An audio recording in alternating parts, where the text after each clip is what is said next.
Welcome to Poets at War, a podcast documenting the brood of writers, where art, theology, philosophy, and fun beckon your ears. And now, your host and general, Joshua David Ling. Hey everybody, here's part 2 of last week's episode. It was a big 3-hour long recording. We had a lot of time talking about a lot of cool and fun stuff. I don't think there was anything strange in it. Hope you guys liked last week's episode. Hope you like this week's episode. If you'd like to support us, let me know. I'm looking at possibly getting back into Patreon and stuff, or something similar. But, yeah, there's a lot of episodes right now that I have just sitting. They're not edited, other than, things taken out for privacy's sake. And they're just sitting there waiting for people who are interested, and we're going to continue growing that in the future. For now, we're just going to keep trickling out these back episodes. Hope you enjoy. God of songs, said the warrior bard, though all the world betray thee, one sword at least thy right shall guard, one faithful heart shall praise thee. You are now entering the war zone. Okay. What's going on right now? We're just recording for Jesse's talking art. Crazy. Okay. Jesse's talking art. Alex is talking economic systems. You know how we be. Okay. Well. Oh, boy. Do you know about the Commerce Clause of, I think, 1947? Wait, did you just become Alex? No. Go I ahead, would never Commerce do Clause. that. Alex, do you know about it? No, I don't. Okay. I'm somewhat going to butcher this just a little bit, so I'm going to keep it as general as possible. Steven's really good with the specifics on this, and Steven, as a stickler for constitutional law and really loving, the biblical precedent of American law and legislation, absolutely despises and cannot talk about this particular clause without fuming a little bit. Let's see, I have a few of the details here. Okay, it was 1942. All right, basically there was a guy who, his name was Roscoe Philburn, and he wanted to do a thing where he planted a bunch of wheat, about 12 acres worth of wheat for himself. If you know anything about the wheat industry around that time and farmers back in the 40s and 50s and whatnot, and if you know anything about the government, you know that they have a very interesting relationship. A lot of farmers were really suffering, kind of like from war efforts and all that kind of stuff, where prices of their product was not high enough to really make them any kind of profit. Yeah. So the government wanted to incentivize them to continue producing, so they actually would buy a lot of wheat. Actually, part of the reason why we have those cheese caves, I think in whatever the Midwest or out west, whatever it is, is because of the government bought excess dairy and had to do something with the excess dairy. So they made it into cheese, and now we have millions of pounds of cheese just sitting in a vault somewhere. Which I think is, a great thing. I don't think that's a bad thing. But the Commerce Clause is a bad thing. So basically, the idea is that Roscoe Philburn, with his 12-acre wheat farm that he has basically in his backyard, that he's using to feed his chickens, the government comes in and tries to say, hey, you can't have this because it's going to affect the prices of wheat farmers in your area, like licensed farmers and all that kind of stuff. If you do that, you're actually causing them financial harm. And that's not like free market trade or whatever, all that stuff. And of course, that's stupid because it's for his own animals. It's not like he's selling this to anybody. So the government, the Supreme Court, it goes up to the Supreme Court as Wickard v. Philburn. And basically, the states can usually regulate trade between states. but the federal government shouldn't have that power, right? But in this case, the federal government did. They went up to the Supreme Court and they ruled that, yes, this man with his 12-acre wheat farm in his backyard that he uses for his livestock and for his poultry is actually affecting the economy because he's not buying that wheat from a farmer. So they rule that he is not legally allowed to have that farm, and they come in and they take it all. That's insane. In other words, for the sake of free commerce, the government can regulate absolutely anything. Yeah. In fact, this is the loophole that they use to regulate firearms. They can't, the government can't legally say you can't bear arms, but they can say you can't have, this is really messed up, but a little funny. The reason you can't have firearms on a school is because it affects the economy if it goes bad. Right. It really affects the local economy, which can affect the national economy. That's the reason why the government is able to have a loophole into having firearm-free zones. You know, that's not how it works. That's incredible. Absolutely anything that you think of, because it affects commerce. Okay. Yep. I'm gonna make an odd reference here. There's a John Oliver video. One sec. There's a John Oliver video on tobacco companies. And in the 1940s, Australia, no, not 1940s, 1980s, Australia started trying to ban tobacco. And the way that they decided that they were going to do that was to have a basically embargo on all tobacco products. So Philip Morris, I think Philip Morris is the tobacco company. Because I don't think it's William Morris. I'm pretty sure it's Philip Morris. I think you're Philip correct. Morris does has their lawyers look at it and realizes that Australia has had a treaty with Hong Kong since 1860 something. I don't remember the dates. Don't quote me on the dates. Where they can't embargo anything from Hong Kong. And so Philip Morris starts shipping all of their tobacco to Hong Kong to then ship from Hong Kong to China, to Australia, so that Australia can't embargo them. That's John hilarious. Oliver comments on this. And it's like, the lawyers that figured out that really deserve a pat on the back. Then a punch in the face, but a pat on the back. Pat, then punch. Pat, punch. Right. Small pat, big punch. I feel like the Commerce Clause is like that.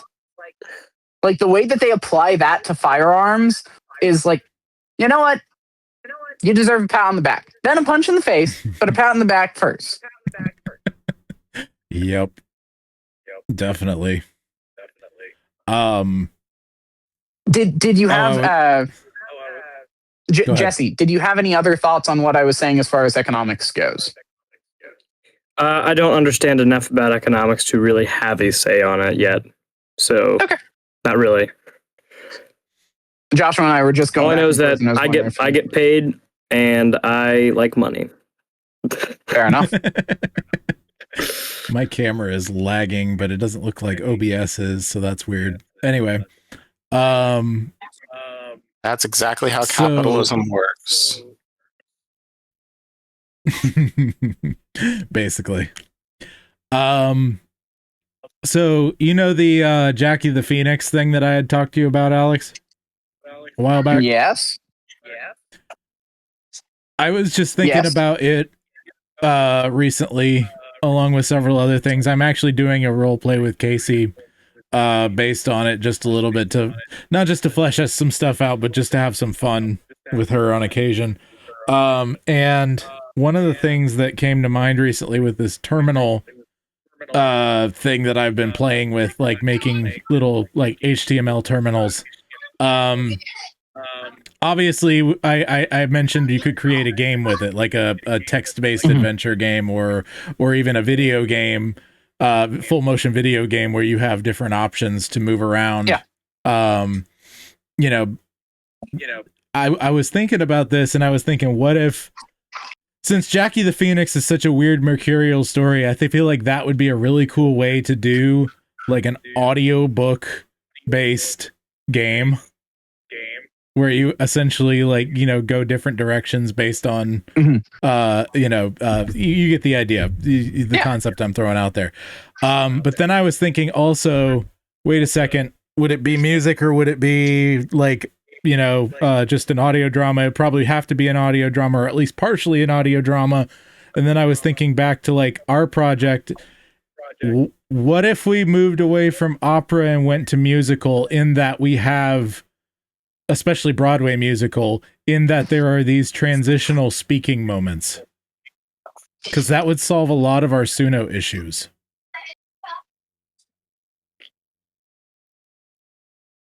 And actually might be better as an end product. I don't know. Because I could see bits and pieces of the prophecy being spoken, but like have the whole, like you still have the like you have a reprise of the blues section, but like that middle section with Ezekiel is spoken. So I hate to do that. I like that idea, except for what if we did the exact opposite of that thing? But I think it might work better if you applied Ashman's philosophy of Broadway to it, right? Where you sing, or you speak until you can't, until the emotions are too great for you to speak anymore. Yeah. And then you sing until the emotions are too great for you to just sing anymore, and then you break out into dance. And like at the end, you're singing and dancing and all that jazz. So in that case, the prophecy, I have my 4 sections currently. We have the blues beginning, the setting, then we have Zeke appears, then we have Zeke gives the prophecy, and then we have the epilogue. Those are the 4 sections that we're dealing with. Which of those in the Ashman model would be would be spoken versus sung, in your opinion, if we were going to break it up at all? I would argue that it's Zeke's prophecy. Zeke's prophecy is the one that's sung, and I really like the way that you have the like rap singing, like this intense spoken poetry. Yeah, with the beat behind it, with the choirs coming in as backing there. Like if you start with just the spoken word version of like just speaking version. Reed Jones was a farmer just north of Atlanta. His wife lay sick in bed. Just picture it, can't you? Like all of that. Please God, save my wife and child. Came something wild. All that. The whole picture of Zeke, all of that, and then Reed Jones, good and faithful servant, your wife will be saved from death's dark current. Like, bro, I think that's it. that's the part that's sung. Yeah. And then but she will learn this homily. Yep. Then the like angelic choirs coming in behind. If Christ is for us, who can be against us? Your daughter Reed Jones will stand for justice. Yeah. Let it pause, sit in the rest, let the music fade out. Yeah. Hold for like half a beat, something like that, and then bring in sound effects, like the pattering of the rain, the lightning flashing outside, and then go back to what was it? With that the figure was gone and Reed raced to his wife Emily's bed. Yep. So, something along those lines is the next line, and have that be back to like the regular spoken part. I think you could do that with most. Yes.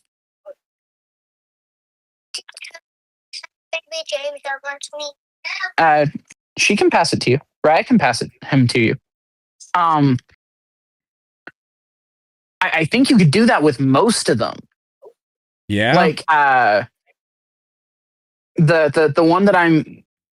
It would require a rewrite, but you've already virtually rewritten it. The something about that Jones girl, like that chorus. Yeah. That chorus is actually really good. Like you could totally do like a vamp up underneath all of the speaking until you get to there's something about that Jones girl that no one can explain. Yeah. We'll get to that. Jesse, are you hearing this? Do you agree with our conclusions on this? Do you have something completely other to throw into this? Because I think we're cracking this. I think having more spoken sections helps. So you agree?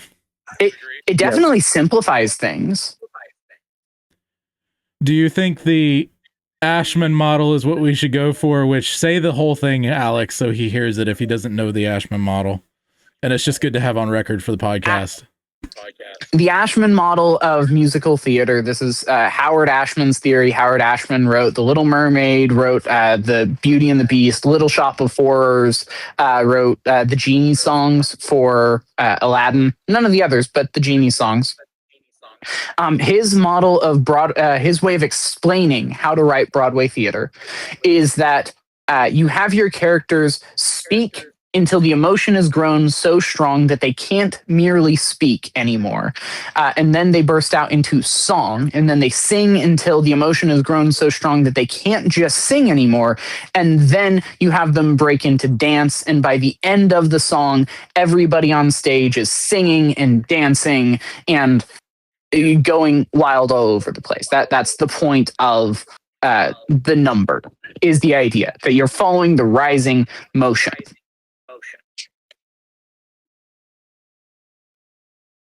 Gotcha. So do you think that's a good general rule to follow, and we can approach each one individually like we've been doing and see where we go from there? See where we go from there, yeah. I mean, I don't have much more to add to that. I think that's a good strategy. You agree Zeke's prophecy should be sung of those 4 sections that I mentioned in the prophecy? I don't recall which sections that was. It seemed overall breaking it from singing to the sections that have been difficult to place with music. Right. Well, what we were saying was originally the way I was doing it was we had the blues section that kind of was the intro. Then we had Zeke appears, which is my most recent section that I literally rewrote. And then we had Zeke's prophecy. And then we kind of have the epilogue. Of those 4, it seems most congruent with the story, in my opinion, and apparently Alex's, to have just Zeke's prophecy be sung, the rest be like a scene. Audio drama. Okay, scene. then I've totally misheard this whole thing. Okay. So the way that I explained it earlier is like, you start with honestly probably just start with Joshua telling the story. Like one of our core tenets of this entire project was we have to preserve Joshua's performance poetry. Because that's the heart performance of the poetry. And the poetry. Yeah. The heart of the poetry is in your performance. So like start with Joshua. Reed Jones was a farmer just north of Atlanta. His wife lay sick in bed. Just picture it. Can't you? Like just going that as it continues. So like that I don't remember what the next line is, but the storm raging outside. As that happens, like bring in some soft ambience of like rain and lightning flashing, something like that. Start spicing it up a little bit. Basically an audio drama is what I'm thinking. And then go through the entire thing, start a vamp underneath whenever you get to describing Zeke what Zeke looks like.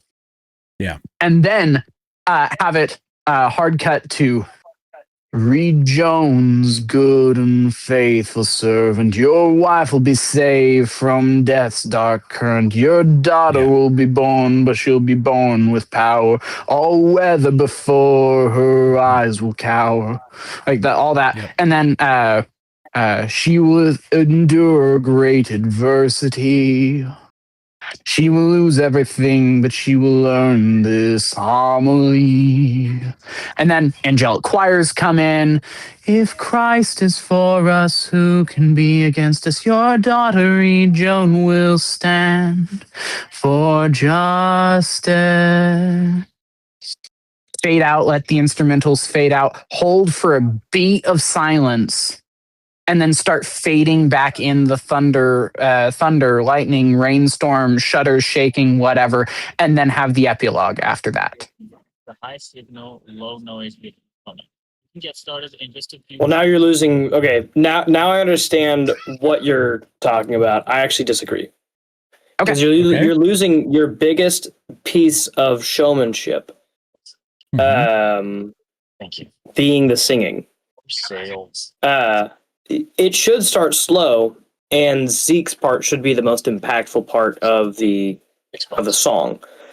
But there should be more ambience. You should feel like you're in the house and it's being rattled, and like the music is almost like it's not even coming from there. It's coming from the storm.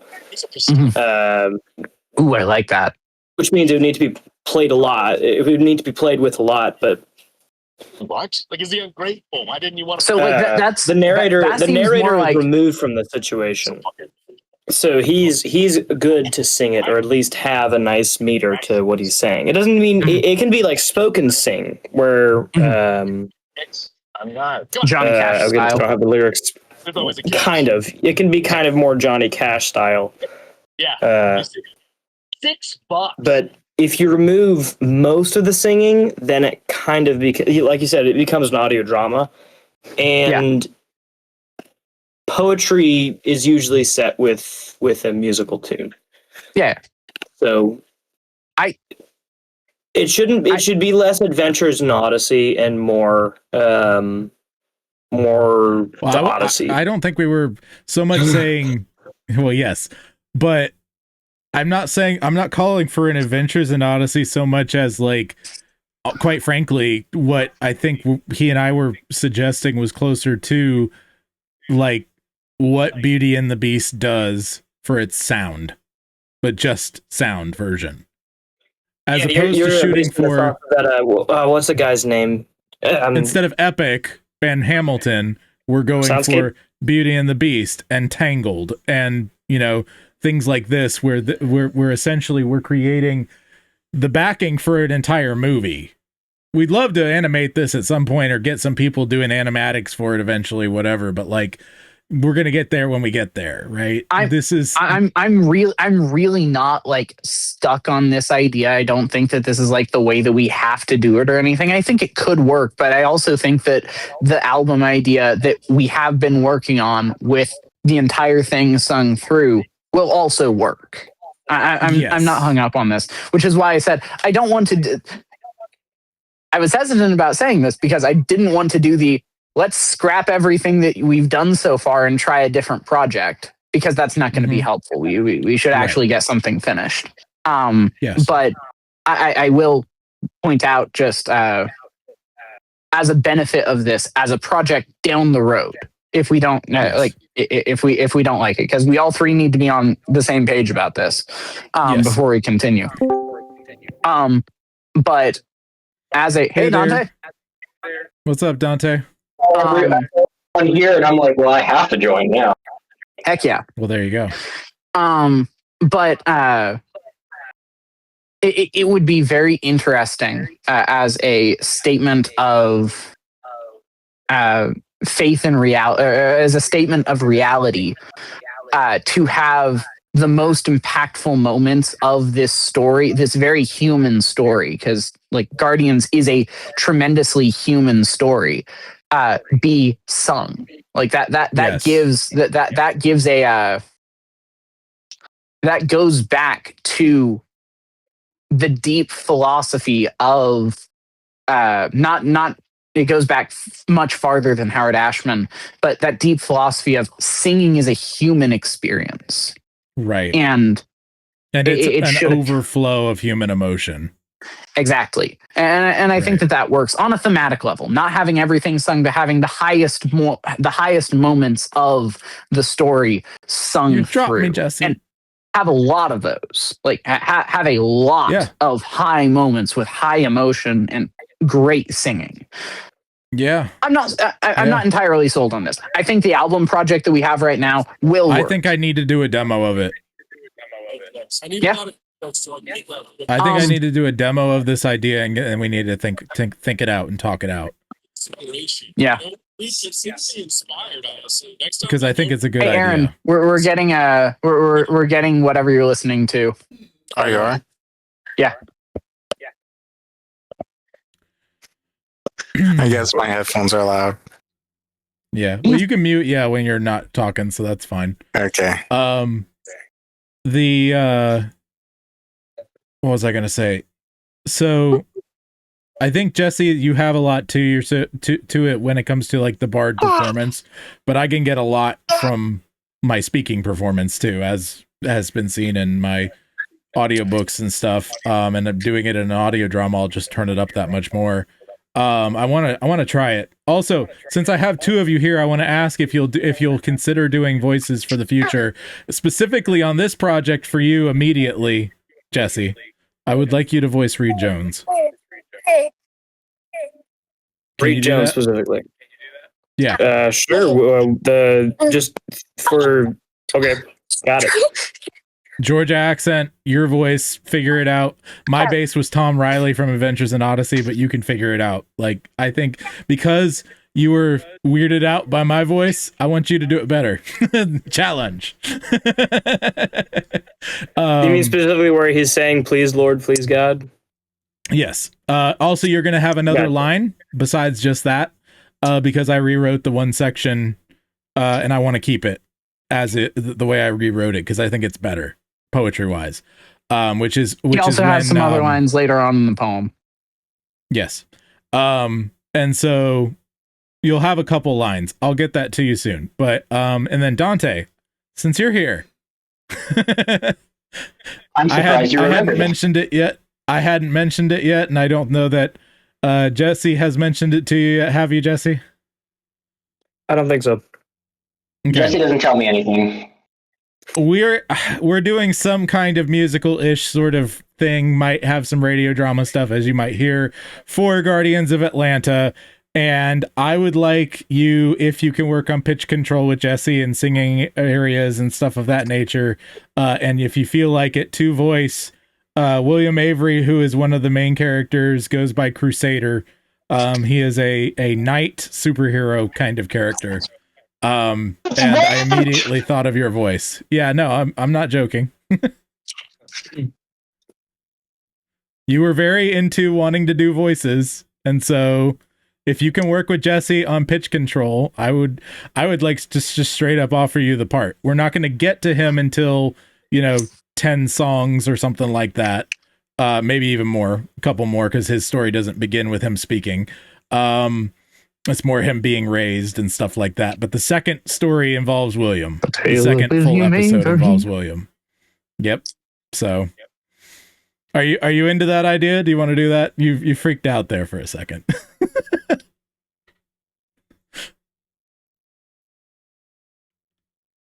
What do you mean I freaked out? I yelled Deus Volt. I think that's your answer right there. Very good. Very good. I'm going to send him the demo stuff that I sent y'all, like the hour-and-a-half demos that I did. Just add them to the chat. Yeah, and I'll add him to the chat, and I'll add I'm going to add the audiobook in there again so you can hear the whole story, but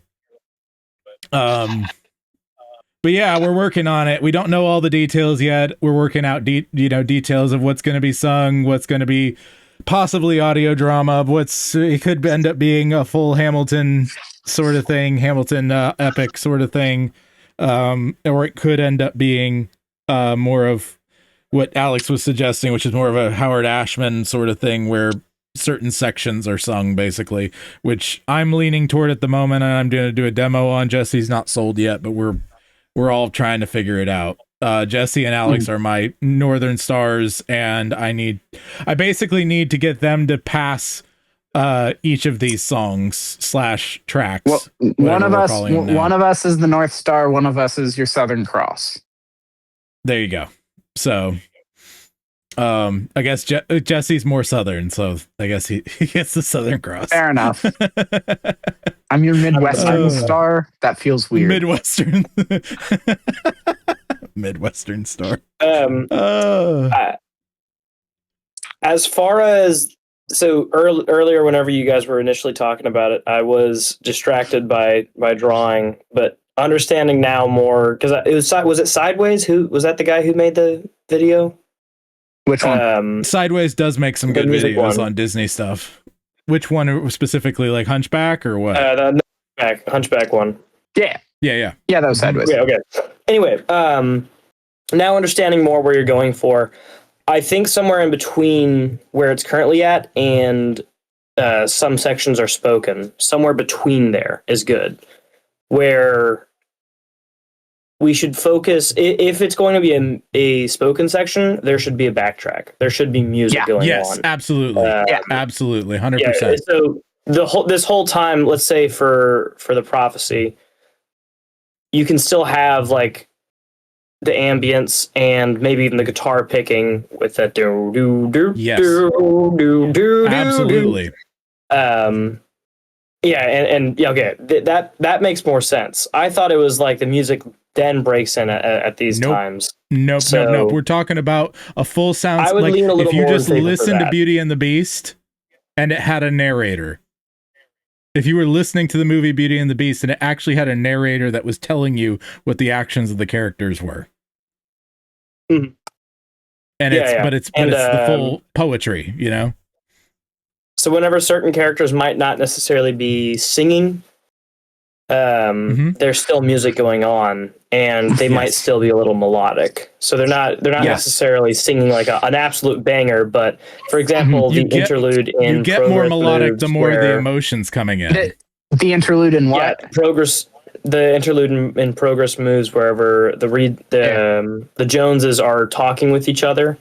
They wouldn't necessarily be singing. Mm-hmm. Right. Because Joshua's... I think following a little bit... My video's screwed up. I need to just mute it right now. It's distracting. Okay, so in fact, let me turn off camo so it doesn't take any extra... Let me just unplug. Okay, that was weird. Are you guys there? Yep. Yeah.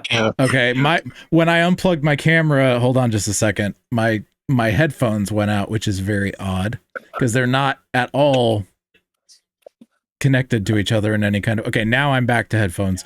That was weird. Okay. All right. So, as I was saying, where were we? We might follow the Hamilton principle of if the more aggressive we're getting, the more close to actual battle end or fighting we're getting, the more we're closer to a rap staccato, right? As well. You follow what I'm saying? So emotions, the voice gets more melodic, even if we're not in a full song yet. And the more we get toward aggression, even if we're not in a full song yet, we're closer to rapping and closer to the beat. You follow what I'm saying? Yes. I follow what you're saying, yeah. Yeah. So we'll see how it goes, bit to bit, but I want to do a demo of the prophecy and get Jesse's lines in there. Because I don't think any of them are going to be sung, so I don't think there's going to be a whole lot of a need for that. For Reed's lines specifically, based on what we're saying for the demo at least. And then I'll put it all together and we'll go from there. I think I'm going to keep Zeke and the choir AI for now, because we did a really good job creating the little section of the prophecy with Reed's or with that leitmotif. And so it sounded really good. It sounded very otherworldly. That's what we're going for. He's an angel. So I think I may keep that. And then build this demo around it. And see what we think. If you guys are good with that. Yeah. I mean, if the key changes, I would need to know something like that, but that can be figured out later on. Yeah, totally. Yeah. So awesome. Cool. Well, we have William Avery on board. We have Cyrus Jones on board. We have Jesse as Reed Jones now. So that'll work. Reed has a few lines throughout the series, and so it's not like he's lineless, but I think you're going to do a good job as him. I think you've got a vision already. If you're good enough to be like, I don't believe that from me when Alex was all over it. I'm like, well, you've got some idea of what you want to do, so let's hear it. You know what I mean? So you might be way better than me on that, and so I want to hear it. Yeah.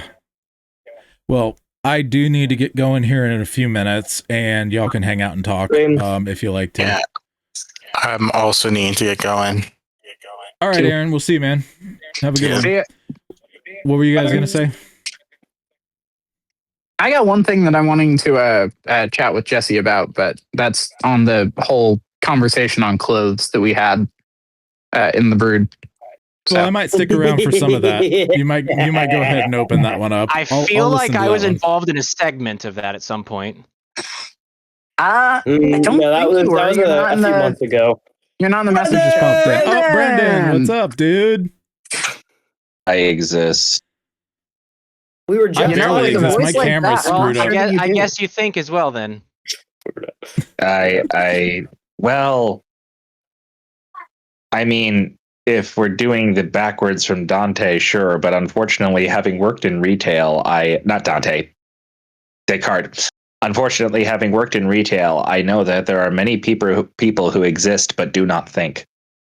Just whatever you do, don't bring horses into it. Oh yes. Horse. Yes, a horse walks into a bar. Man says, "Wow, I can't believe that this happens. I've never had this happen before. Do you want a drink?" And the horse says, "I think not," and promptly vanishes. Spank that horse, Brendan. See, this would be a joke about. This would be a joke about. I think, therefore, I am by René Descartes. But saying that first would put Descartes before the horse. Mm-hmm. Yes. Oh my gosh. Oh, hey, so Alex, many jokes. Where's that on your pun level? It's not as good as the Frasier one that I've heard. I mean, I hate you out of you, so I'm satisfied. Yeah. Yeah. There's a really great Frasier pun about Descartes. It's great. We have interacted over my one mini that I shared that I finished, the skeleton. Okay. Gotcha. Just wanted to make sure you knew who he was. Matt is a very strong term. I feel like he is associated with the Oklahoman, but beyond that, I do more not so have with Jesse. More so with Jesse, much more like the Oklahoma Man. Yeah, I see. Dante and I are basically the same person, but with slightly different. It's actually uncanny. Having Dante, Alex, and my brother Steven in the same room, it's actually sometimes difficult to tell them apart. It's kind of scary. It's really great for all of us, though. If you're looking for me, look for the full beard. Alex and Dante sound almost exactly the same whenever you have them in the same room. Over online, it's not. It does. You can tell who's talking, but in person, if you're not looking, it's very easy to mix them up. And then Steven and Dante, literally, yeah, he looks like Steven. You'll see in a moment. He and Steven look exactly the same. So picking them apart whenever they're all in the same room is. It's difficult. It's really funny because whenever we met down at a trip, both Debbie and Miss Candace tried to talk to me and we're looking at Dante. Well, they said, "Alex, can you explain?" And they're like, "Wait, what?" Because we were both wearing similar colored shirts and have like facial hair and brown hair, all that. So yeah, it was real fun. Hold on, I'll go find the picture. Yes, find the picture, post it in chat. Did you check the chat recently, by the way? You got that. I'm assuming you got that at the festival? Ooh, no, actually. Nice. I went to a gun show. And bought a sword. I mean, that's the okay. That's the Hold on. Hobbit version, Stop. not the. How much was the sword? Version. Like $160 or something like that. Okay. Is a full What tank was or your rat budget tail? for going? Yes.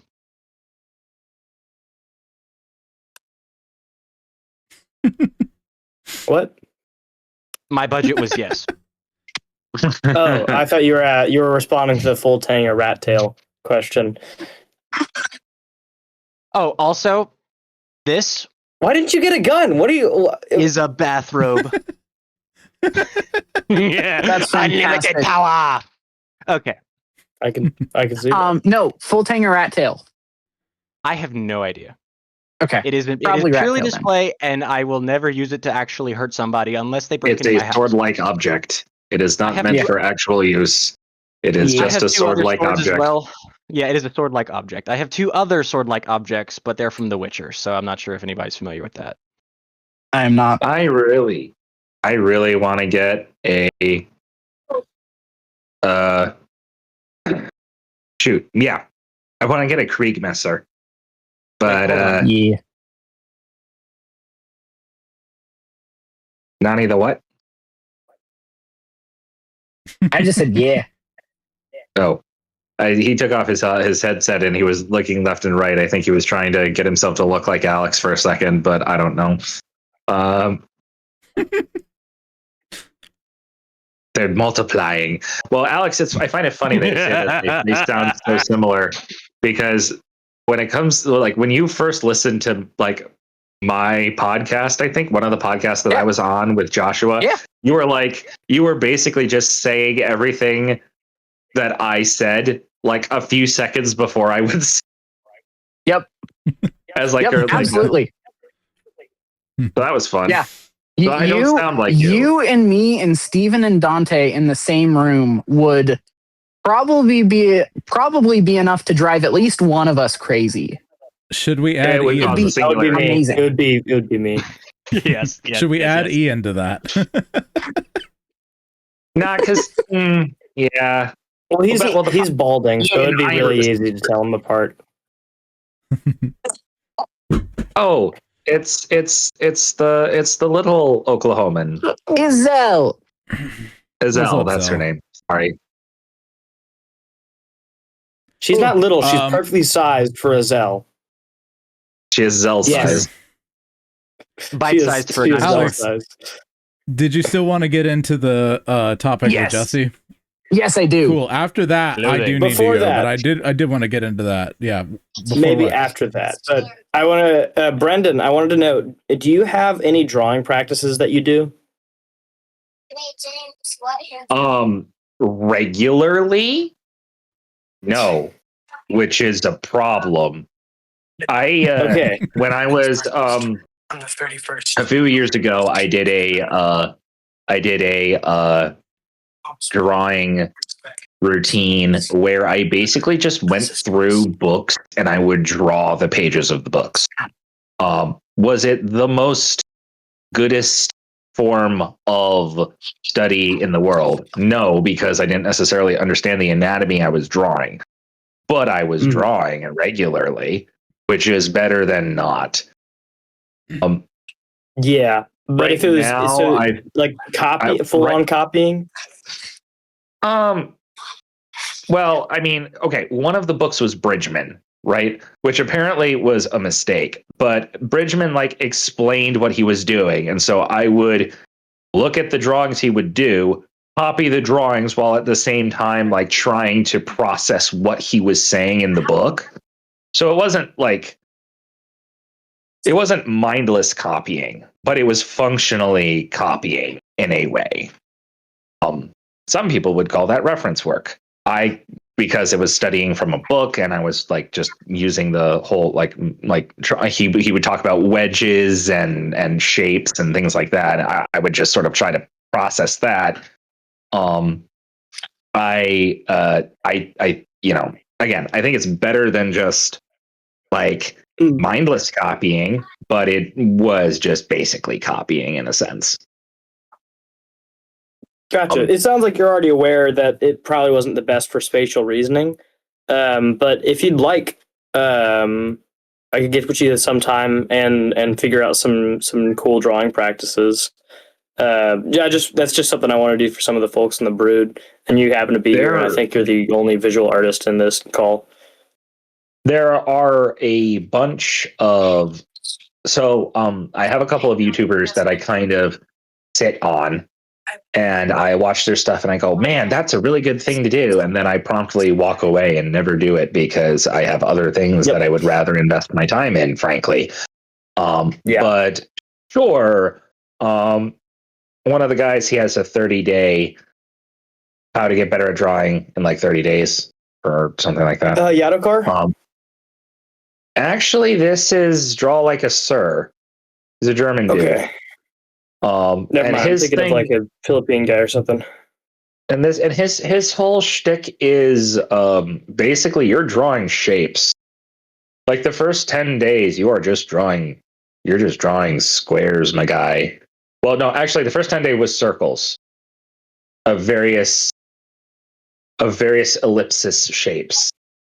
Yeah, I think it's really funny. The only people who ever suggest like you should start drawing circles and squares and whatnot are the people whose job it is to do art, so they couldn't possibly think that somebody else would ever want to sit down and actually enjoy what they're drawing. Well, bear in mind, this guy is also German, so exactly. It makes it worse. Extreme. But this is also a guy who's a manga. He writes and draws his own manga. So he's like, he obviously understands. He's just like, let's deal with the fun. You want to get better? Here are fundamentals of like, you need to understand shape. And then eventually he gets to perspective. And the thing is, it's not like, this is what you have to learn to draw. He's like, this is a 5-minute exercise. You're going to draw circles for just 5 minutes. And then you do whatever the heck you want for the rest of your drawing time. So it's like, all right, I get that. I get that this isn't meant to be my entire drawing practice, But then there's also that guy. I think I shared a video of his. It's like Vel, I think his name is, and his whole shtick is like, is his whole thing was he hits the anatomy hammer really, really hard. And he hits the anatomy hammer hard and his whole shtick is like, anatomy isn't actually as scary as you make it out to be. It's like, it's actually not that bad. You just gotta go in and do it. And by the way, here are some things that helped me. That's basically every single one of his videos in a nutshell. Oh, and then he adds the qualifier, make sure you do what works well for you, while never explaining how you figure out what works well for you. For you. Yeah. So it's not. Yeah. Anyway, it was just a. But sure, if you want to talk about that, I don't mind. I just, again, it's like I am hyper focused on something else right now. So drawing has been kind of on the back burner. Eventually it'll come back up to the front. I don't know what for. Probably Simon and Alexandra and Company, but I haven't gotten that far yet. Yeah. I do want that project. I know would benefit a lot from drawing, but I also know that along the way you're going to wind up wanting to draw other things. And that's probably going to be distracting. But I think if you focused on, well, I say focused, in the sense that Brendan focuses, it's not far off. It's not far off. As in you have like 3 other projects running in your head at the same time, and then you decide I'm going to do this thing instead. and hopefully that'll be drawing. But anyway, there's just been a bunch of practices that I've been doing lately, specifically on articulating the hand and the foot. The foot is an abomination to artistry because it is such a weird shape. It really is. Anyway, and I'm just working on people wearing big boots. How dare you insult? Yeah, God's exactly. creation? I've done so. Well, no, it's not insulting God's creation. It's an insulting spatial reasoning, because it's difficult to reason something that we're used to seeing inside of shoes. So you're saying that God's creation is unreasonable? Wow. Okay, what you're actually insulting is modern capitalist culture, because in pre-modern cultures they didn't wear shoes all the time. They wore shoes, they wore sandals and stuff. Anyway, everybody pile on Jesse. Those are the like, you know, it's the head, the hands, and the feet are like the most difficult things to draw. And so I've just been hammering on those because there's a lot of compositions right now that I want to work on, and I've been putting off for the past like couple weeks because I need to get these things down first. So, but I've been doing some. Oops, sorry. I've been doing some. I've been doing some practices on those that I think could be helpful for some of the folks, as well as cross hatching exercises. So, anyway, just a thought. I just need to make a drawing or two that are like full blown illustrations that like I like. Right? That sounds dumb, but like no, it's reasonable, but you can't do it early. So that's the problem. Reasonable. All right. Would you rather ruin a 5-hour art composition piece that you've been drawing because you can't get the foot right, or would you rather ruin 5 different 5-minute exercises? I would rather not ruin either. Like, and you will never. Then here's the thing: you will never have the opportunity to ruin either. Well, wait.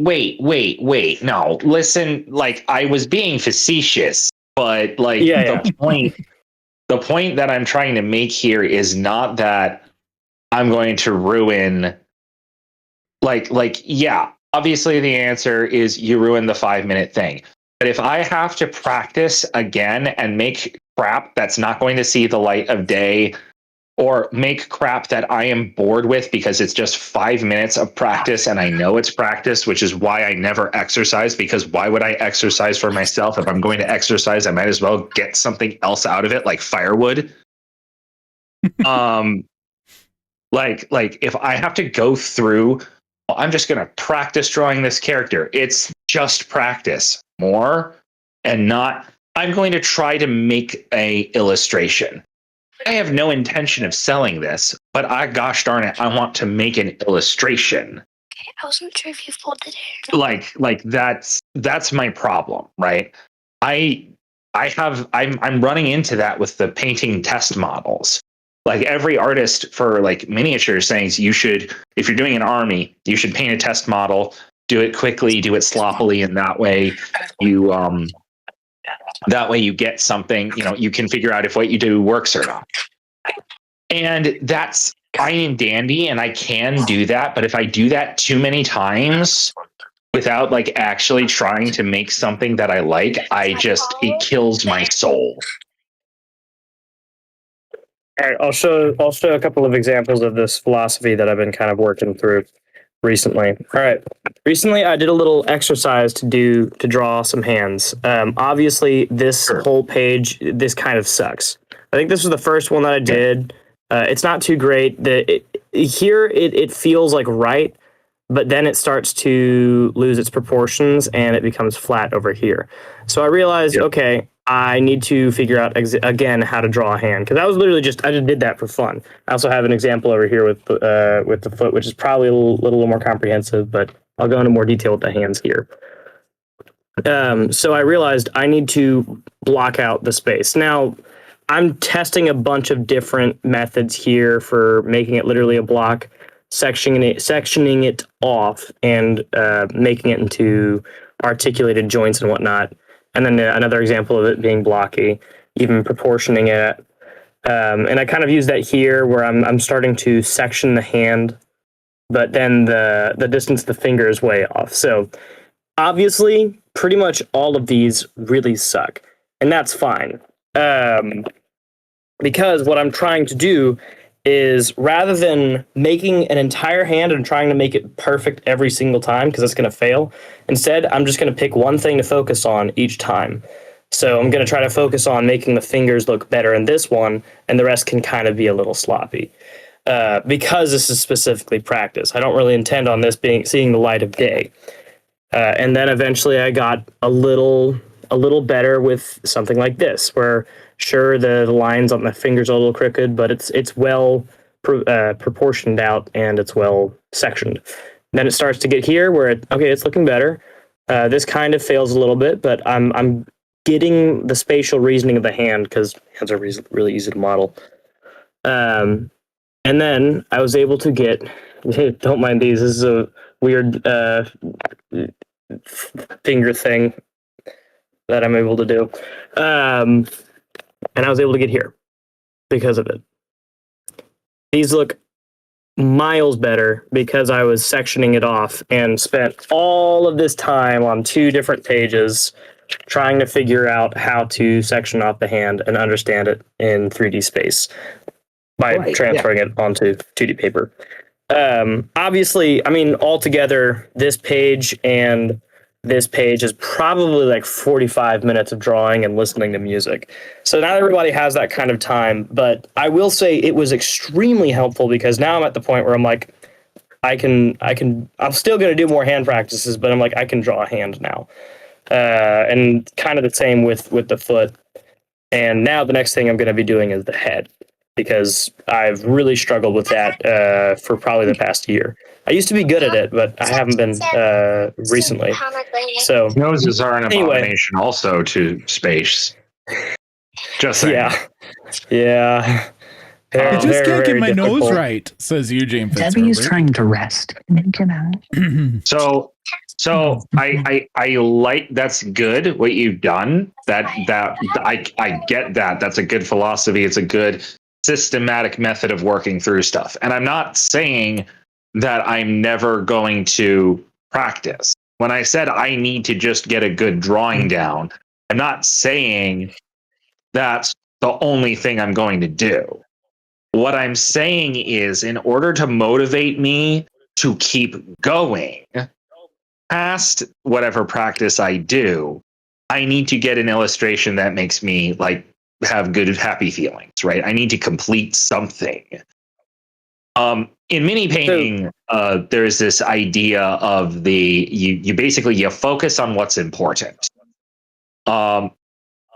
And so in a larger model or a more complex model, right? You spend a ton of time on the head and whatever is most important to the piece. That could be the weapon, that could be the if they're a standard bearer, like a flag bearer, that's the flag. If there is a very prominent like chest piece, that's fine. But basically what you do is you can, I mean, there are different ways of doing it, but one of the super basic ways is you basically picture there's a spotlight shining on the character from the angle of the light that you want to do. And you just really make the areas in the light, in the spotlight, you work on those and you make those really good. And in my desperate attempt to parallel to what you're doing, you practice isolating those elements that you're doing and you work on that. And then the rest of whatever you're working on, the rest of the mini, I mean, obviously you want to do it reasonably well, but it's not as important. You don't spend as much time on it, right? So that element, that face, that's your finger.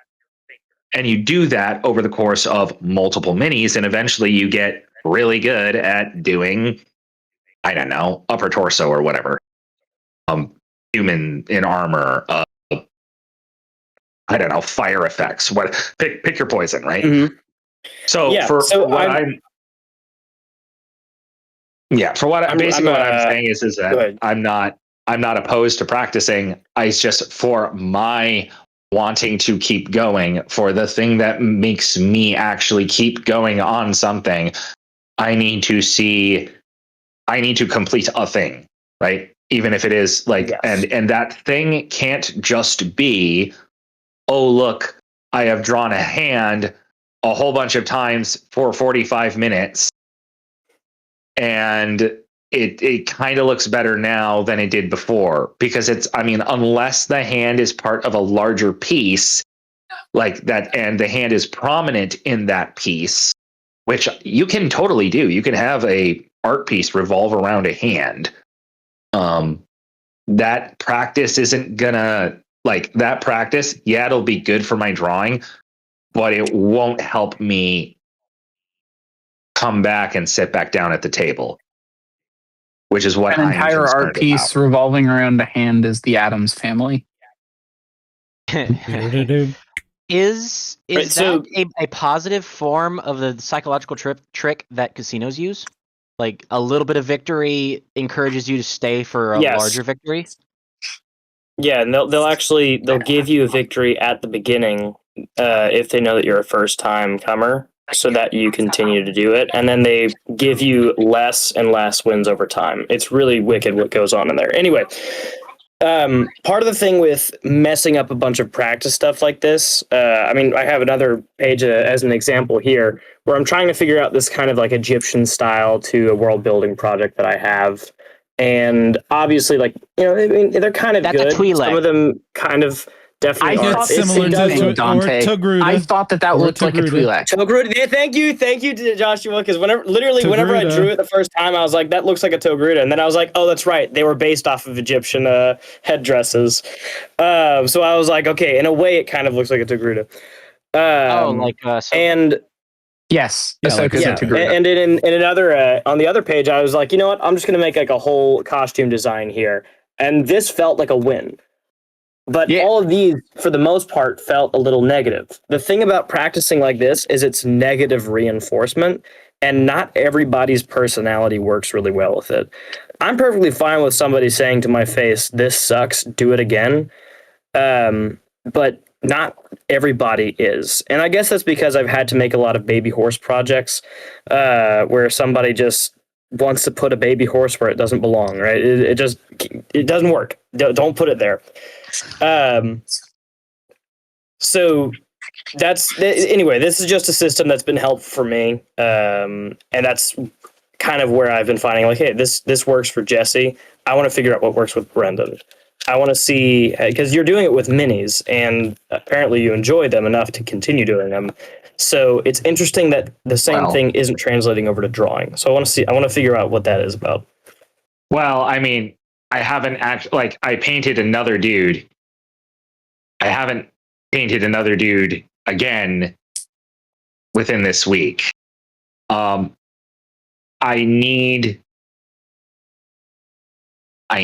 say I need as if I know what I need, which I don't, which is hilarious. But you need Jesus.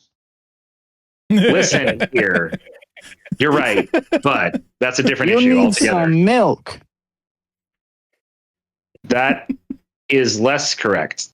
Anyway, no one knows that vine. Cheap. Man. Watermelon. Look at all them chickens. Okay. Okay, so we've gotten sidetracked. I don't know why. Actually, no, I do know why. When I did the 1 year of drawing, I drew every day without fail. I say without fail. I drew every day, but I gave myself vacations occasionally. But the vacations were the exception rather than the rule. I also had something predetermined on what I was going to do. I didn't have to what should I draw today, right? There was a very strict okay, I'm going through this book. I stopped on this page. I'm going to go to the next page, right? And I'm going to do the next page, and I'm just going to do everything in this book, right? So there was a whole bunch of really structured stuff, and that worked for me at that time. However, and this is where the Malcolm Gladwell outliers thing comes in, Right place, right time. At the time I was doing this, I was working overnight at a TV station. I had plenty of time while at work when there wasn't anything going on that I could open the book and draw. I am now working a full-time job in retail. I have a 2-year-old who I regret to say I am very bad at playing with him, or I feel like I'm really bad at playing with him because I am exhausted when he wants to play, and or I will feel like I need to do something else. But I try to play with him, and then when he finally goes to bed, I am deadbeat. I am like, I just do not have I do not have the budging force required to initiate creativity seems insurmountable. Not in a actually, oh, this is hopeless case, but in a, I'll just, in a mindless way. It's I have to keep my brain on, and it's very hard to keep my brain on at that point. Yeah, you're tired. It's not a it's not a I choose. It's not a, oh, this is hopeless, I can't draw, ugh, or oh, this is hopeless, I can't paint, ugh. It's a, oh, this couch looks comfy, let me just sit here for a second. Retail always takes more hours than you're actually. Retail's always takes more hours than you're scheduled for because of the amount of stuff that it just, even if you're just stocking and not dealing with customers, like the amount of force that it takes to work in retail full time is far more than the hours of just full time. Like, honestly, that's just true. I mean, so you say that, but I'm not sure not sure how that tracks. Because, like, again, my job, I don't dislike my job. It's not like a hopeless drain. Yeah, it's physical, sure. Because, I mean, I was like going back and forth, up and down. I was walking across the store multiple times. I get my steps in. My belt has shrunk two notches. Like, good Lord. Like, you know, it's a very physical job. And yeah, there are times when I have to do customer service, but God has blessed me with not having really bad customers most of the time. Like, I think there are 2 in my entire run that I remember being like, okay, I don't like you. The rest of them, they were just like, it's fine, you know, and I crack jokes and stuff like that, but it's tiring, you know? Yeah. And so, yeah, dude, I understand. That's toilsome. I wasn't saying it was your typical. I wasn't saying it was your typical bad retail experiences either. I'm saying retail, just by its very nature of being in the marketplace, talk about the atmosphere of a marketplace, is a lot more draining than an office. That's just being in that atmosphere, whether it's positive or negative. It's the same thing about being on stage. This is why musicians can't be on stage or in studio over usually 3 hours. You know what I mean? Like, honestly, right? Like, it's incredibly draining. It's not just that your vocal cords give out. It's that your whole brain thinking about how to put all these details into like a musical experience or filming something. It always takes more energy. And it's not just like, I'm tired. It's not just, oh, I've had a whole lot of experiences that just keep going on in my mind. It's not an active thing. It's like being in a marketplace around people drains the social battery, even if you're an extrovert. It just does.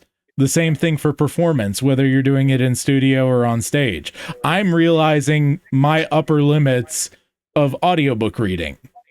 Finally, after, you know, a couple years of starting to really read audiobooks, and taking those limits into account for scheduling is really important, you know? And so the fact that you have this kind of job, plus a 2-year-old, plus a wife you're trying to love, plus another one on the way, like, I don't I know you're your harshest critic, and you should be in some ways, but like I don't ever think of Brendan as, oh, if he'd only apply himself.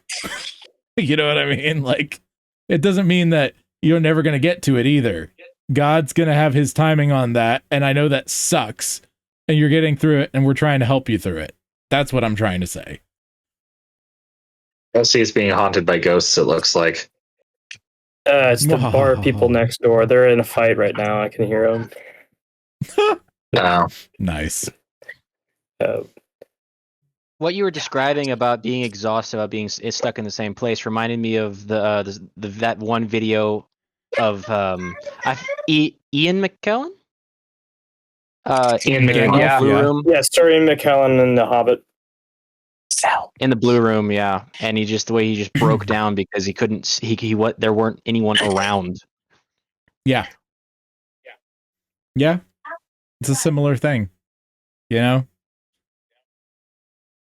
You're right. Yeah, it's seen. So actually, this is a really good example. Ian McKellen, in those cases where he's supposed to be acting as if there's a room of hobbits and dwarves around him at all times, it got better throughout the production where he was actually able to be with more actors. But specifically for Bag End, the reason he broke down is because he had to carry the scene completely on his end. All the pressure was on him. But whereas the other guys, I mean, they were literally messing with each other on set. In fact, some of them, the Philly and Killy actors, were like making a point of throwing objects directly at the actor for Balin, his face, during takes to see if he would get mad. And they're all just screwing around and having a great time. Ian McKellen didn't get any of that.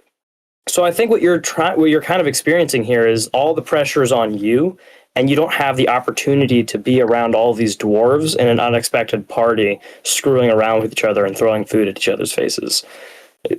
But keep in mind, it'll get better. And you are doing good. You just don't see it in the moment, because all you see around you is blue and green screen. Yep. If that makes sense. Yep. I don't know if that tracks very well. Real quick, Ian just said in the Brood, I take back every bad thing I ever said about Carrie. I repent.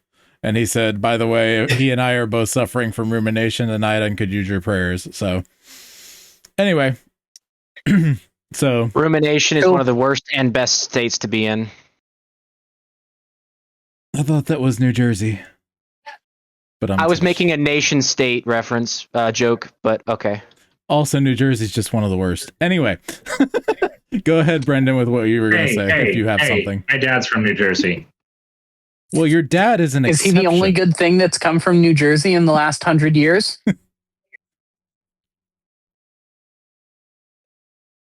Can anything good come out of Nazareth? Love your dad, absolutely. That's a little bit of blasphemy there, I think. Hey, I'd rather a New Jersey than a used Jersey. Fair enough. Big oof. Actually, you usually want the used jerseys by the player, so that doesn't track at all. I am not a sports fan. I don't want someone else's sweat. Thank you very much. But if it's been washed and on a baseball card, like a little clipping, it gets expensive. Anyway. Again, I'm not a sports fan. I'm just making puns to annoy Alex. That's all. It's working. Yeah. Congrats. Thank you. Anyway, what I was getting at earlier is I was just trying to see, like, hey, what's your routine for drawing, and is there any way I can help? Because this is something that I think has been helpful and maybe could be helpful for you. So I don't know. I'm sure you have more thoughts from all of that, but yeah, that's where I am on it. I kind of like the reason why I originally did the weekly challenge, have it be a weekly thing, was because I wanted because of the structure of like a class, right? Like I can do well in a classroom, especially if I have time that I can carve out where I don't have a deficiency, we'll call it, in something, right? I can do well in a classroom setting, especially if I can get the habit in correct. The problem, the reason why I wanted the challenge to be weekly originally was because I wanted that routine, and it would give me something to have a routine around. But with the having to come up with it, and I know Joshua suggested, oh, you can tap other people to come up with stuff, and it's like, okay, but we had this set up, and most people don't have access to the reference files that I do. Although you could just go on Pinterest and literally Google pose reference and be fine. You know. Also, there are a number of people in the Brood who are not as okay with some things as I am, right? I can turn off nudity in my brain. I did study of art. I can turn that crap off. You know, I did have to deal with that before. It doesn't affect me in a single picture of a weird pose. Right. Especially since 90% of the time it's not actually a nude person at all. It's just implied. You don't see anything. But anyway, neither here nor there. Like the fact that I'm trying to make a challenge for a bunch of people who all have different humors, we'll call them, that may or may not be tested or testable. And then I had to keep up. I had to make it every week. I was trying to do it as well. That switched it to once a month. But the problem with once a month is that I don't remember to do it. You know? So yeah, and you've got and now you've got reminders for next month because I'm just gonna bump a message to you every few days or so. You're just like, hey, bump, hey, bump, hey, bump, Brendan. Just for that, Jesse. Yeah, like a toddler poking you. Just for that, Jesse, the next challenge is going to be a dragonfly holding a lance, not a moth holding a sword, just to bug you. Yeah. Hey, either way, I'm bugged. But there you go. No, so it won't be that. I don't know what it'll be, but it won't be that. You might have to lance your wounds. I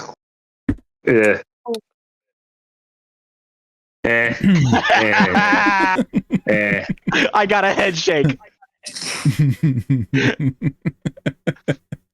Shake it off. Oh man. Alex, shake it off. In modern day, Lance isn't a common name, but back in medieval times, people were named Lance a lot.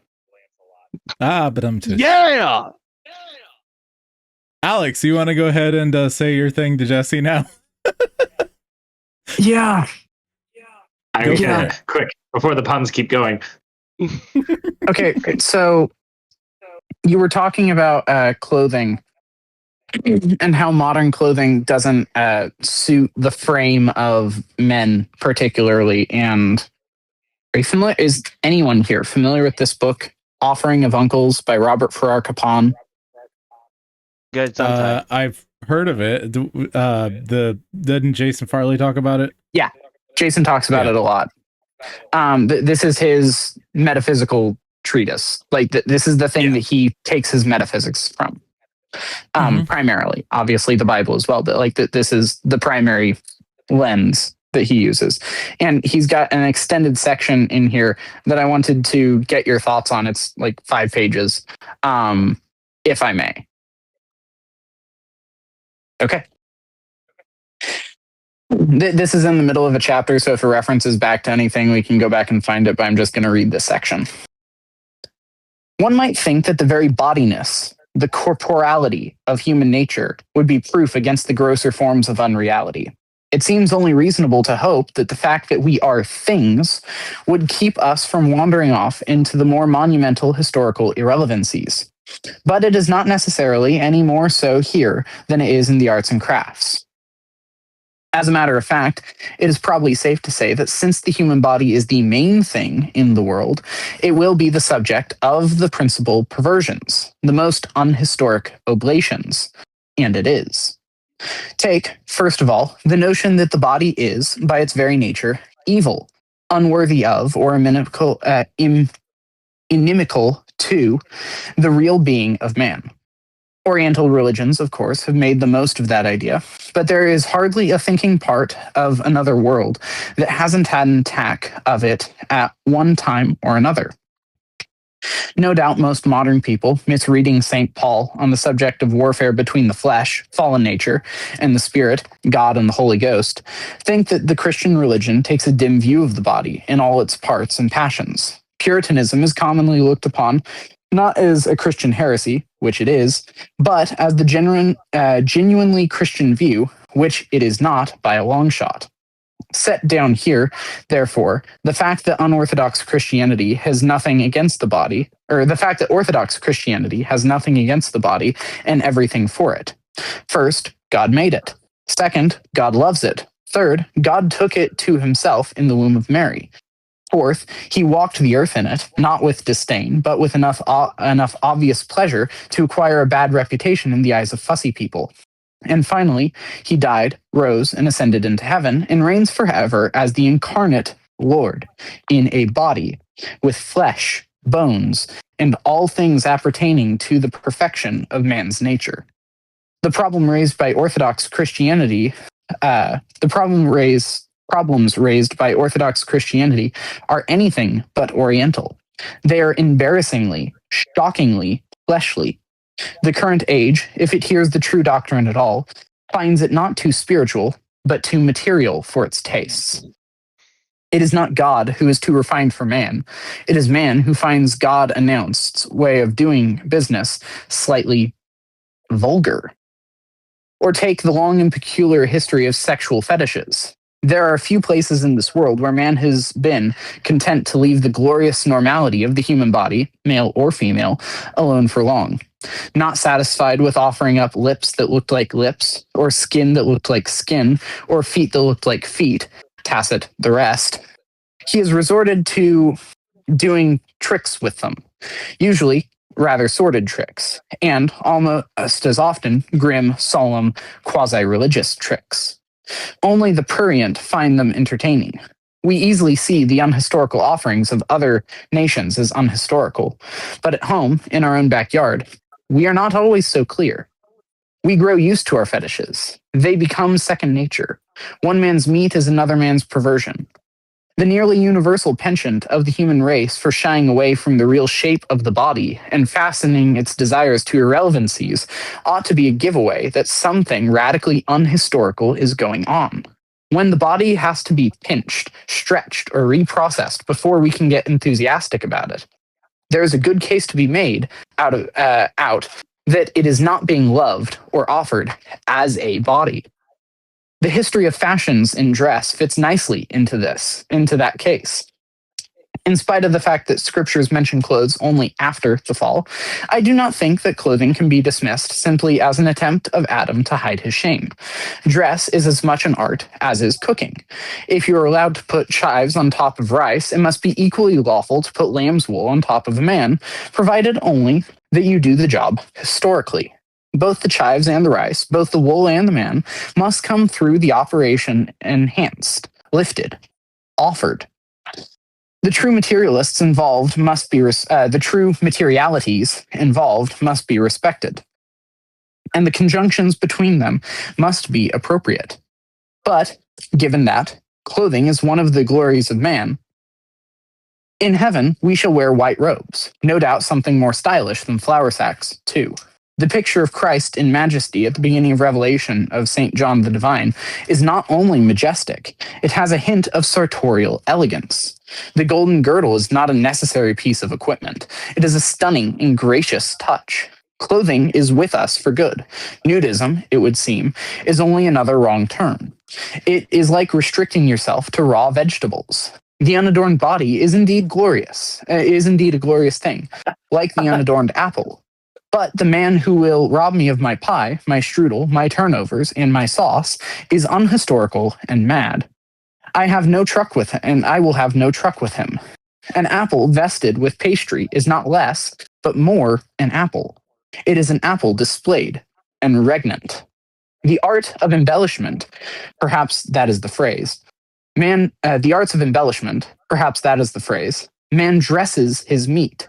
He vests his table. He drapes his windows, and he clothes his body.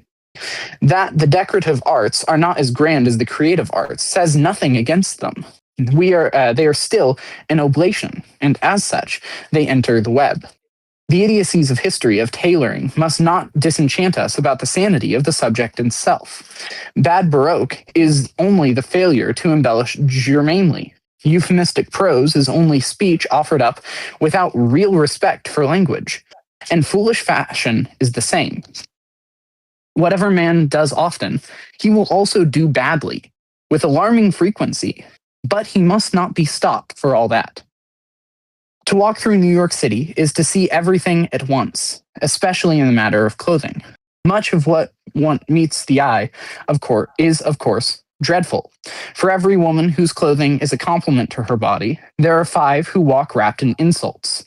I offer to women, therefore, 3 categories, 3 glistering, but not entirely useless, generalities, in terms of which a woman may judge the priestliness of her own dressing.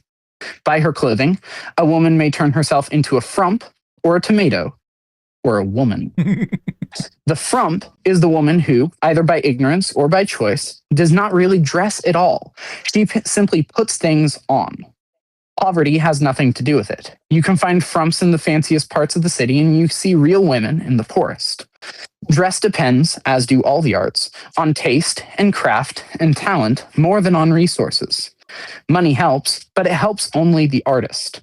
For the bungler, it only ensures more stately monstrosities. The frump might as well not have a body at all, for all the good her dressing does her. If only she would hold herself in more priestly hands.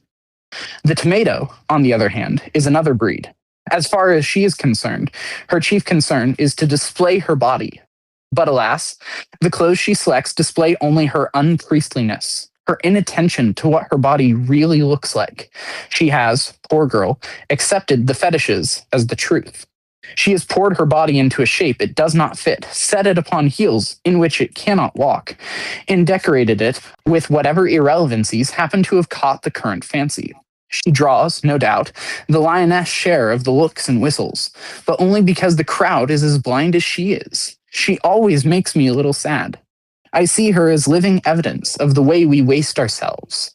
If she is young, I am sad because she could be so much more stunning than she is. And if she is old, she breaks my heart. At 55, tomatoes should not be out on the stand at all. But then there are women. And New York, since it has lots of everything, has women on practically every street. Real pieces of history moving graciously past my history as I walk. Rich and poor, young and old, tailored and casual. How they strike, how they stun, how they ravish. All praise to their tailors, uptown or down, and greater praise to themselves, for they have exalted their bodies and put on robes of glory. If there is a sartorial section of purgatory, they will, no doubt, pass through it in an instant, while their poor sisters have to spend ages unlearning all the things they thought they knew. Nevertheless, I judge them not. I leave all such divisions to wiser and purer eyes than mine. Here, at least, is one fool who will not rush in. Let women only remember their priesthood and vest themselves accordingly. And men? Well, I think we will have all to do we will all have to do some time for the way we dress. That a man, the flower of God's creation, the Lord of the world, should walk his native land clad almost invariably in a collection of cloth tubes hitched together with a leather thong can be tolerable only to a people who have clean forgotten what a man's body looks like. What have we done to ourselves? Where was it that we forgot that a man's legs alone are so delightful that the psalmist felt obligated to insist the Lord is not influenced by them?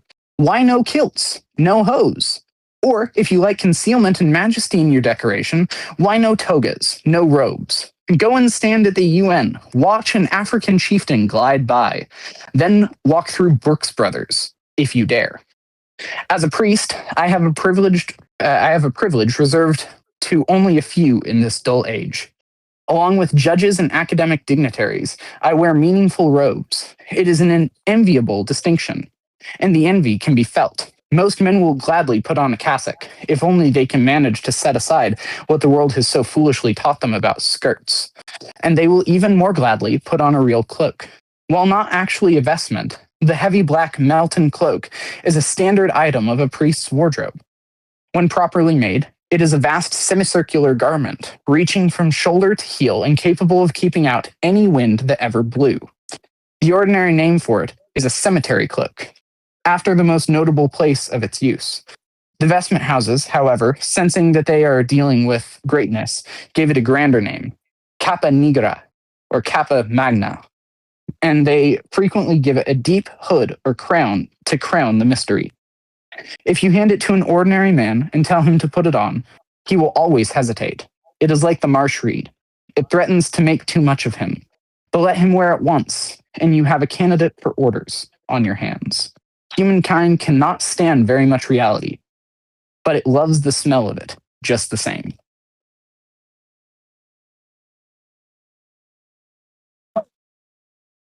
Your move, Jesse. Thoughts? I need to get this book. It's a really good book. Yeah, I need to read it too. I've been looking at it for a while. It all reads like that. It all reads like that. It is incredibly lucid. Yeah.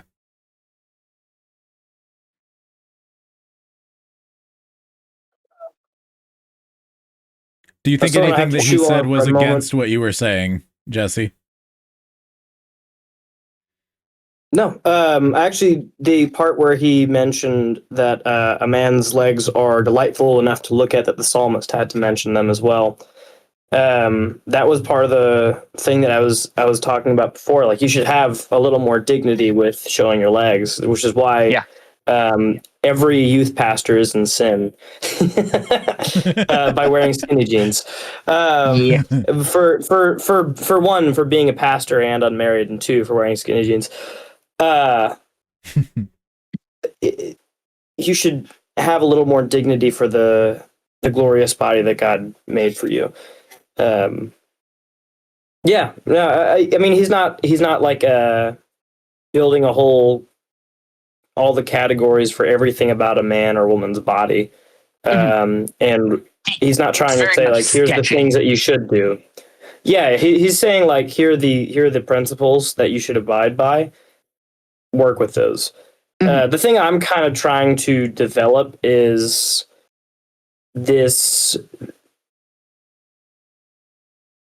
more fleshed out idea based on historical precedent of what a man's body is versus what a woman's body is.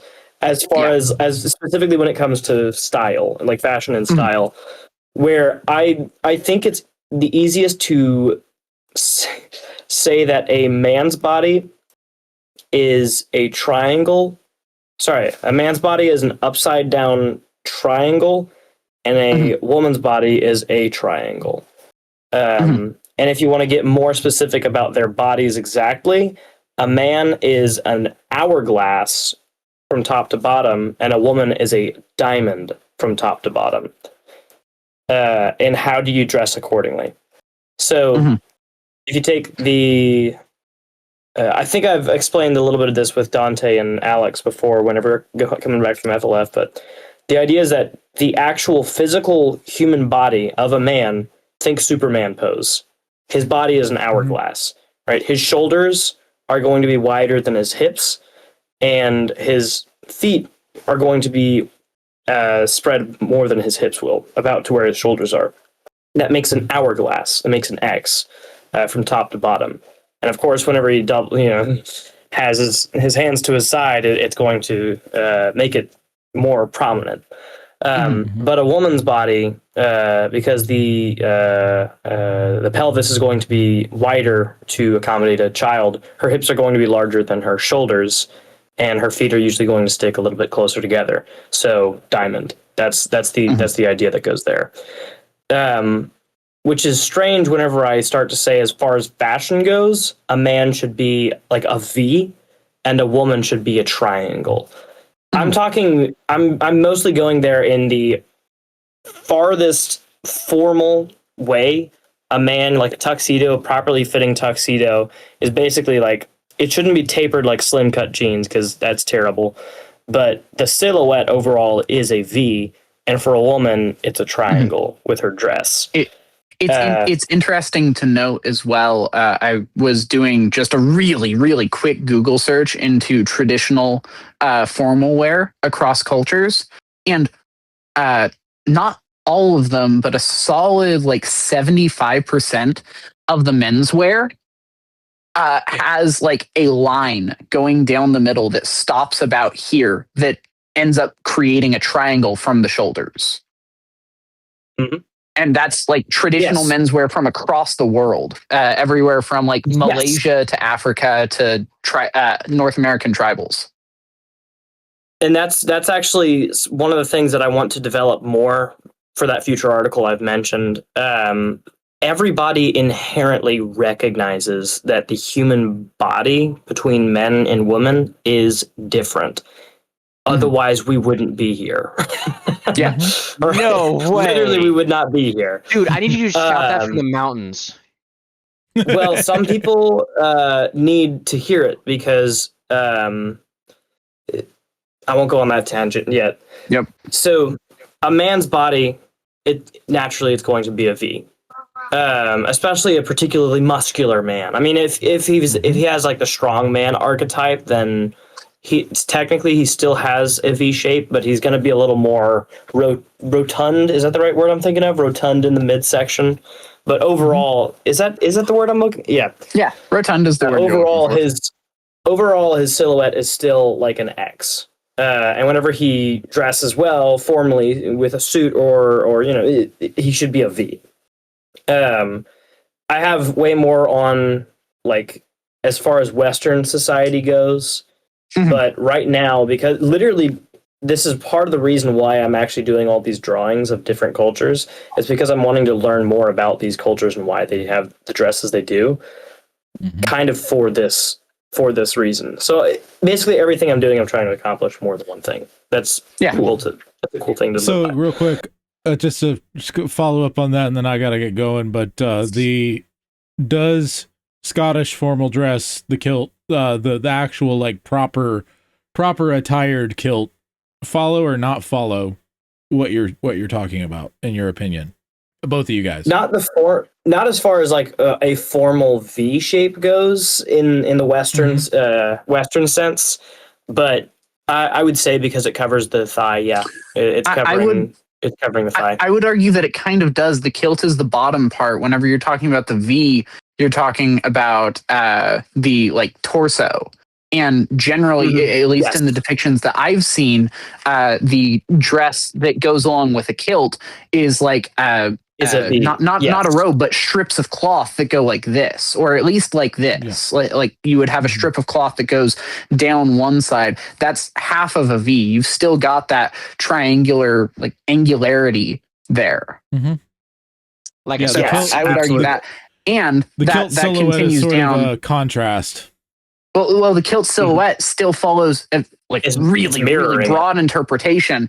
It still is going to start narrower up at the top and then come down. Yes, it's mirroring the V to complete the X. So yeah, it is, but not in the way that most societies would do. I guess in the way that Western society does.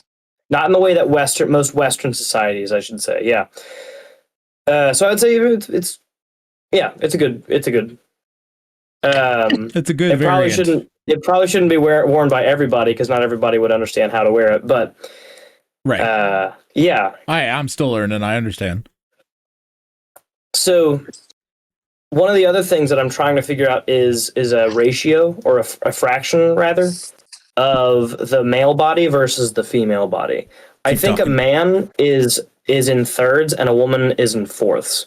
Now, granted, you could also say that a man is in fourths and a woman is in thirds. That's totally acceptable. But my reasoning here is I think a man should style in a way that his legs should take 2/3 of his body and his torso up, like his waist up, should take the other third. And a woman can be more of a half, more of the fourths. And this is partially because of points of interest.